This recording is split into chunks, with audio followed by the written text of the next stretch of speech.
There are wounds that never show on the body that are more deeper and more hurtful than anything that bleeds.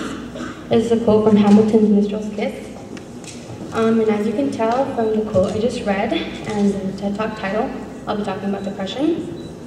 This is kind of personal and really hard for me to talk about, but I think it's kind of necessary in order to get my point across. I'll start by asking a question. What do most of you guys think about when you hear the word depression? Most of you guys. Hold on. Okay, no. Alright, most of you guys will think of sadness. or those emos that walk around in black clothing and really black eyeliner and black lipstick and black everything. And I'm here to tell you that that's not depression. I mean, I guess it's a form, but it's not depression. Depression is very different than sadness. So most of you guys, I'm pretty sure most of you guys thought of that word. Sadness is an emotion, while depression is a mental illness. Everyone feels sadness. You know, you feel sadness when people don't invite you anywhere. You feel sadness when people don't say hi to you, you know, you feel excluded, that's sadness. Depression, you can, well, I'll give you the example. You get invited places and it's still, you don't feel anything at all. So that's kind of like the difference, you know, sadness is obviously different. And here I have a picture to show you. I highlighted the two different body pictures. There's on the top, it's sadness, and on the bottom, it's depression. And on the, these lights, hold on. On the right side of the picture, you can see there's a scale. From 15 to 5, that's high levels of activity. And from 0 to -15, that is lower in activity.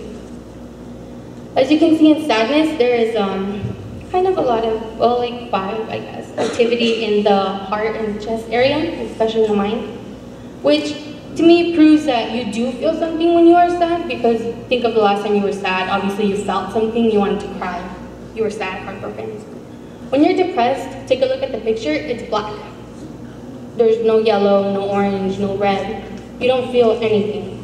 And that's the point that I'm trying to get across, that it's different from sadness, and it's actually something that you have to deal with differently, not as an emotion.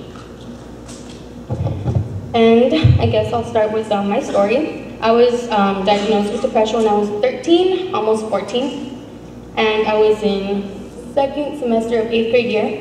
And going back to it, I didn't know what depression was. I mean, as you guys, when I asked you first, what's depression? You guys thought of sadness. That's what I thought too. Obviously, my opinion has changed. I started to notice a lot of things in my life that kind of were symptoms of depression, which caused me to go into this hole, this depression hole. In school, I let my grades drop, meaning that I didn't turn in my assignments because I didn't feel like it. I'm not saying that, you know, it's kind of hard, I don't feel like doing this right now. Just like I felt that there was no point to it. Like, what is the point? That's the way that you feel. I was absent a lot. There was times when I would only go, I'd say 2 times out of the week to school, and that's bad. I had an okay amount of friends, you know, you have your friends and your acquaintances, and you have your best friends.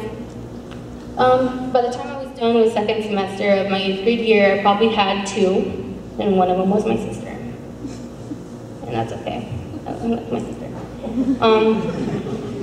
My health decreased, like, significantly. I was sick a lot because my body had no energy to fight off the sicknesses. So, and here are some pictures I can show you. You see the one all the way to the left? They're excluding that girl. That's the way that you feel. The middle one is the way that you feel about yourself. And then at the end, I think that was a commercial. And I think that it shows exactly what it feels like. It starts off as something small, something on your shoulder that you think you can just brush it away, but in reality, it gets bigger. And you can see by the end of the picture, it's black. and in black, it's nothing. And that is what you are. So in this point of 3 to 4 months, my friends left. School changed a lot for me, and I was just not myself anymore. I didn't recognize myself. I wanted to know if I was the only one going through this, so I asked around here at school at San Miguel if anyone else, had depression. But you can feel depression, or you can be diagnosed with depression. So these students that I asked, they were diagnosed with depression. And here are some quotes that I asked them to describe what depression is like. What is it for you? And as you can see, these are very stark quotes, I guess. I really am depressed and suicidal and I hate myself. That's the point where you're at the end. That's how you feel about yourself. You don't feel like yourself anymore. You hate yourself for no reason. You can be perfectly fine and still hate yourself, I'm sorry. You have to try and pretend to be happy, which I relate to that a lot. That's not my quote, that's someone else's quote. But I feel that that's extremely true to depression. So, my mom noticed that these changes were happening in me, obviously, and she took me to see a psychiatrist. Well, the psychiatrist, who went to years and years of school to become this all-awesome psychiatrist, told me this one line of advice. He said, "Fake it till you make it." And I was like, okay, I wasn't doing that already. Okay, so I dropped him. No, he's not my psychiatrist anymore. I got another one. And she's smarter, and she knew what I was going through. She obviously went to a better school than this guy. All he knows are quotes. So she told me that I need to focus on things in my life. To not focus on the depression that is taking over me, and just focus on the things in my life. And to know that when people tell me that it's just an emotion, I need to brush it off my shoulder, not to listen to them because they're naive and ignorant and whatever. And I was like, okay. So I tried. And for the first 2 weeks, it got better. And then you get to a point where it's just not worth it anymore, which I was at that point, freshman year of San Miguel. I was at that point. I didn't turn in a lot of my work. I got C's. I mean, they're passing grades, but they're not the best. The thing that hurt me the most, I guess, was that when people think they're depressed, the main thing they go to is, I don't want to live anymore. I never wanted to get to that point, but I was at that point. I just didn't want to live anymore. And instead of taking action upon it, I told my family members, and they got me medicated. And the medications, I guess, are okay. They're not great because they do have side effects. Side effects like you have suicidal thoughts, which can increase depression. You get headaches a lot, and not like little headaches, like headaches. You get throwing up a lot because when you have depression, you don't feel like eating for days at a time, and then once you do eat, you eat everything in your sight. And you throw it up, and then you're not hungry. And then you're hungry again, the next 3 or 4 days. It's just a cycle that you just don't want to go through.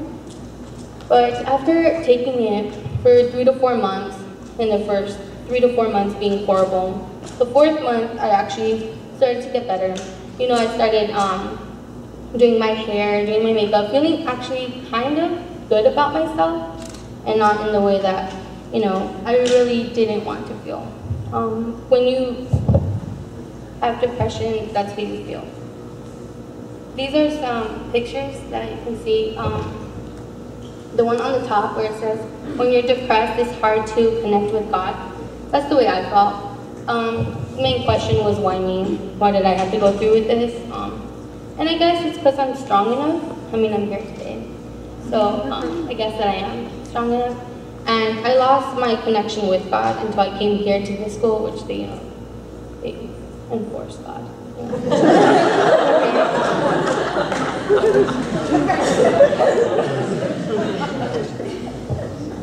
The picture on the right shows all the thoughts that you think when you have depression. these, I've thought quite of these, you know, but most of them I would say. And then the one on the bottom, every day is a struggle. Every day you want to sleep, and I did that.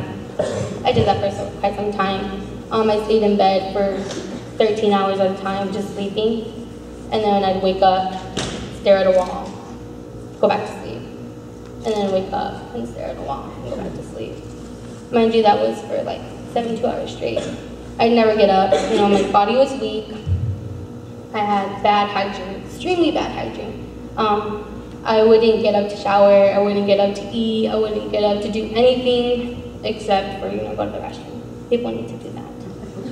So that's what happened. So these are some more quotes that I asked the people that I interviewed. And these are from different ages. These are from the ages of 15 to the ages of 32.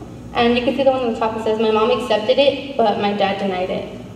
And I thought that was kind of like, what? Because, I mean, if you have depression, you have depression. And you need to get medicated or else you're just going to get worse.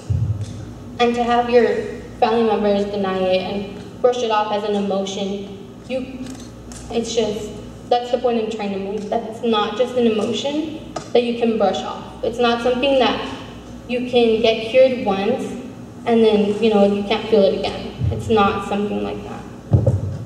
And the one on the bottom, I don't know if you guys can read it more. Yeah, you can. It says, my husband doesn't understand the struggle of depression and why I am too tired to keep up with everything. If you relate to any of these, I suggest you go see a psychiatrist. All right, back to the medication. So I did go see a psychiatrist. I told you guys how sucky that first one was, and you know how good the second one is. So the feelings that you get when you take medications, you feel weird, very weird. You have to take pills to be happy. I didn't like that, so I just didn't take the pills. And it got worse, and then I was like, all right, I'll take the pills. Make me happy. And I guess that I'm, you know, happy now, I guess, to an extent. You have a mood swings. I got mood swings a lot. I was happy some days, or what I thought was happy. And then some days I was extremely sad and, I guess, suicidal. Not like emo suicidal, or just like, oh, I want to bomb this place, it's so bad. Just like suicidal, where I was just like not feeling myself like I wasn't worth anything. That's what it means. And my friends, going back to my friends, they treated me like I was different. They treated me like I was like glass that was broken and that could never be fixed. They didn't want to deal with me. I thought that was kind of like sucky. So here are some more quotes. I got a lot of quotes from this. Do you see the one on the top? It says, I am still tough, and I just grin and beat it. This person has a lot of heart and a lot of like strength to go through something like this and think that. And just, ooh, good for them. And then there's another one. I think I'm normal, but most of the time, hold on, these lights, hold on. I think I'm normal most of the time, but I feel like an outcast because everyone around me is happy and they can't relate to me. That's very true, just saying. Most of you, like, probably maybe relate to me, but most of you won't, and most of you are like, what is this whole entire talk about? Well, let me tell you what it's about. My whole life I struggled, and I was sad. And people just told me, you know, you're just sad, get over it. You know, be happy, go do something with your life. I was doing something with my life. And I was still depressed. So what I'm trying to get the point across, if you take anything out of this talk besides, you know, the quotes, take the quotes, but take this as well. Depression is a mental illness, and it's not something that you can get cured once and be okay with it. It's something that you struggle with for the rest of your life. And you have to take medication for it. And you know, it's okay to have depression and to, you know, just struggle with it, but you need to be strong enough. And I think I'm strong enough. So that's what I'm trying to get across. That it's more than just an emotion. It's more than sadness. It's an actual mental illness. My name is Jessica Aguirre. and I struggle with the mental illness called depression.